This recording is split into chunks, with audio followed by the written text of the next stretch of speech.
ఇక వెలుగు పేపర్ దగ్గరికి వస్తే వారం రోజుల్లో కేబినెట్ విస్తరణ, పిసిసి కొత్త చీఫ్ నియామకం కూడా సీఎం రేవంత్ రెడ్డి వెల్లడి. ఇతర పార్టీల నుంచి వచ్చిన వాళ్లకు మంత్రివర్గంలో నో ఛాన్స్. పిసిసి చీఫ్ ఎంపికలో సామాజిక న్యాయం.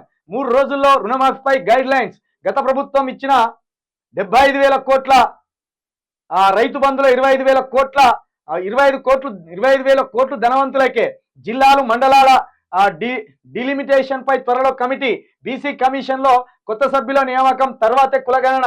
కాళేశ్వరంపై వాస్తవాలన్నీ అసెంబ్లీలో పెడతామని వెల్లడి. ముందుకు ఇదే మాట్లాడుకున్నాం. ఇప్పుడు 75,000 కోట్లలో అట 25,000 కోట్ల ధనవంతులకే ఇచ్చిందట రేవంత్ రెడ్డి గారు. ఇది పసిగట్టడం సంతోషమే, ధనవంతులకి ఇవ్వడం తప్పే కాదంటలేము. మరి ఇప్పుడు ఇచ్చే రైతు భరోసాలో రైతు బందే వేసిండ్రు. 5,000 కొంతమందికి వేసిండ్రు. 25 లక్షల రైతులకు 5,000 వేసిండ్రు. మరి దీంట్లో మీరు తీసుకున్నారా? రైతు బంధు తీసుకున్నారా? మీరో మీ తమ్ముడో మీ అన్నలో తీసుకున్నారా లేదా? ఇది ఒక క్లారిటీ రావాలి. ఇంకొకటి, ఎమ్మెల్యేలు తీసుకున్నారా లేదా? కాంగ్రెస్ ఎమ్మెల్యేలు ఎవడైనా రైతు భరోసానో రైతు బంధో తీసుకున్నాడా లేదా? పోనీ బీఆర్ఎస్ ఎమ్మెల్యేలు లేదా బీజేపీ ఎమ్మెల్యేలు అంతా 119 మంది ఎమ్మెల్యేలు, వీళ్లకు రైతు బంధు పడ్డదా లేదా చెప్పాలి. ఇక అదే విధంగా ధనవంతులు అంటే గ్రూప్ 1 ఆఫీసర్లకు ఇచ్చిందా లేదా చెప్పాలి, గ్రూప్ 2 ఆఫీసర్లకు ఇచ్చిందా లేదా చెప్పాలి. ₹1,00,000 ఇన్కమ్ నెలకు ఎవడైతే సంపాదించినో మేము ముందే చెప్పినాం, ₹1,00,000 ఇన్కమ్ సంపాదించడానికి ఎవరికి ఏకుర్రి అని చెప్పినాం. మరి నువ్వు ధనవంతులకు 25,000 కోట్లు దోషపెట్టిన అన్నారు. మరి మొన్న ఒక దఫా పడ్డాయి 25 లక్షల మందికి. దాంట్లో ఎంతమంది ధనవంతులు ఉన్నారు? దాంట్లో నువ్వున్నావా? నీ కుటుంబ సభ్యులు ఉన్నారా? మీ అన్నదమ్ములు ఉన్నారా? నీ మంత్రివర్గం ఉన్నదా లేదా తేల్చాలి. ఖచ్చితంగా నిజమే. రాష్ట్ర సంపదను ఒట్టి ఎవరికి పడితే వానికి పంచిపెట్టడానికి ఇదేం అనసత్రం కాదు, లేకపోతే ఇదేమో అనాథాశ్రయం కాదు. లబ్ధిదారులకు వాళ్ళకే చేరాలి. అర్హత కలిగిన లబ్ధిదారులకే రైతు బంధు కానీ రైతు భరోసా కానీ పోవాలి. కాబట్టి నువ్వు కూడా మరి ఇలాంటి మాటలు చెప్పి పబ్బం కట్టుకోకుండా సక్రమంగా వాడుతున్నావా లేదో చెప్పాలి.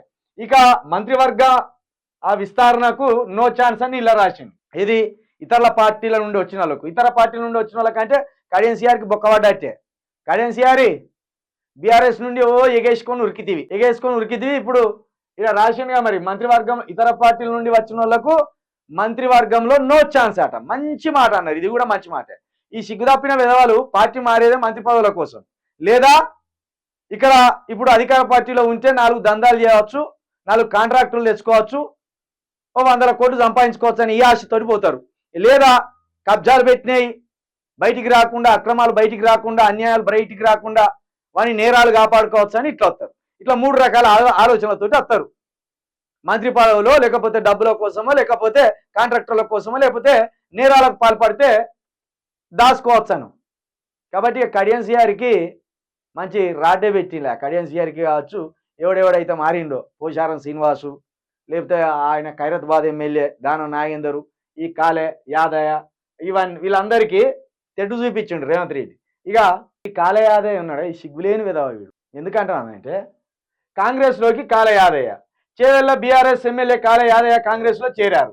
శుక్రవారం ఢిల్లీలో సీఎం రేవంత్ రెడ్డి పార్టీ రాష్ట్ర వ్యవహారాల ఇన్ఛార్జి దీపా మున్షి సమక్షంలో ఆయన కాంగ్రెస్ కండువా కప్పుకున్నారు. ఇప్పటి వరకు బీఆర్ఎస్ కు గుడ్ బై చెప్పిన ఎమ్మెల్యేల సంఖ్య 6కు చేరింది.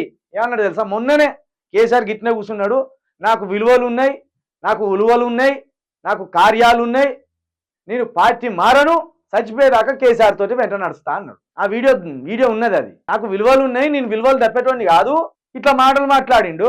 కథం తెల్లారి వారికి ఢిల్లీకి పోయిండు, కండువా కప్పుకున్నాడు. విలువల గురించి మాట్లాడినోడే పోతాడు. కాబట్టి ఎవ్వని నమ్మకుర్రు బీఆర్ఎస్ లో ఉన్నోని. హరీష్ రావు నుండి మొదలు పెడితే ఇంకెవరైతే ఉన్నారో ఇంకా 33 మంది ఉన్నారు.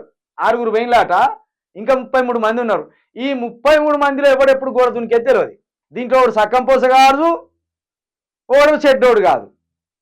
అంత అవకాశవాదులే. అంత ఈ తెలంగాణ వాదాన్ని ఆగం చేసేదానికి ఎదురు చూస్తున్నోళ్ళే వాళ్ళ వ్యక్తిగత స్వార్థాల కోసం పార్టీని ఆగం చేసి, ప్రాంతీయవాదాన్ని ఆగం చేసి ఇట్లా కండువాలు కప్పుకొని కొన్ని పైసలు దొబ్బి తిందామని చూసేటోళ్ళే. కాబట్టి ఇక ఇలాంటి దొంగల నమ్మకుర్రి. ఎవడైనా నీ పార్టీని మారనంటే మీ ఇంట్లో మీద ప్రమాణం చేయరా, మీ ఇంట్లో మీద ప్రమాణం చేయి, నీ బిడ్డనో నీ కొడుకునో తీసుకొచ్చి ప్రమాణం చేయరా. ఎందుకంటే నిన్ను నమ్మి కాదురా, కేసీఆర్ నమ్మి, తెలంగాణను నమ్మి, ఆ పార్టీని నమ్మి ఓట్లు వేసినాం రా, నిన్ను నమ్మి మేము ఓట్లు వేయలేదురా. కాబట్టి నీ బిడ్డ మీద ప్రమాణం చేయరా అని చెప్పు. అడుగుర్రి బిడ్డల మీద ప్రమాణాలు చేపిర్రి దొంగలను. ఎందుకని ప్రమాణాలు ఒకటి ఉంటుంది మన వాళ్ళకి సెంటిమెంట్, ప్రమాణం చేసినా దేవునికో ఎవరికో కోపం వచ్చి కాలు రెక్కలు పడిపోతాయనో భయం ఉంటుంది కదా. ప్రమాణాలు చేపిర్రి దొంగలతోటి, సిగ్గులేని మీద వల్లారా. కేసీఆర్ పక్కనే నిలబడతాను, మాకు విలువలు ఉన్నాయంటాను, మా అంత విలువగా లోడ్ లేడంటాను, తెల్లవారికే పార్టీ దునికిపోతాను.